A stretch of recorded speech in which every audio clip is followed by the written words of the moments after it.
One of the most useful tools you have when creating a frame-by-frame animation in Flash is onion skinning. Onion skinning allows you to preview frames before and or after the current frame you're working on. So let's take a look at this animation of the petals here. If I scrub the playhead, you can see that the petals start to rotate around counterclockwise. If I go to frame 11, I can create some keyframes. I'll create them in all the petals layers. And I want to make this halfway between here and where it is in frame 13.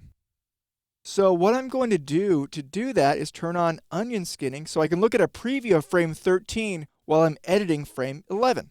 To do that, click the onion skin button at the bottom of the timeline. It's immediately to the right of the center frame button. That's the red one. So click the onion skin button and then you can see a faded back preview of the next frame. Now you may not be able to see it because of your onion skin markers. The markers for onion skin allow you to control the range of frames that you see when you're editing a frame. So I can click and drag on the circle for the markers to preview more or less frames. So if I drag one marker all the way up to my current frame, I can preview only backwards or only forwards. So now I'll make the change. I'll select the middle part of the petals and then I'll rotate it halfway and I'll move the front petal to the right side and the back petal to the left side.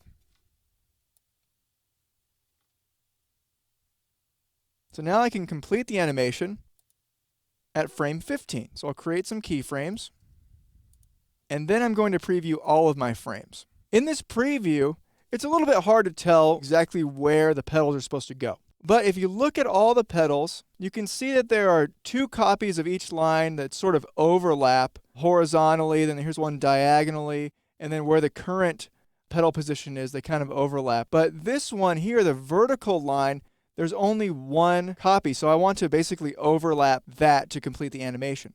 So I'll select the center part of the petals, rotate and move the petals in place, and that completes my animation. So if I turn off onion skinning, go to frame 1, press return on the keyboard, I can preview the animation and see that the petals move in a full circle.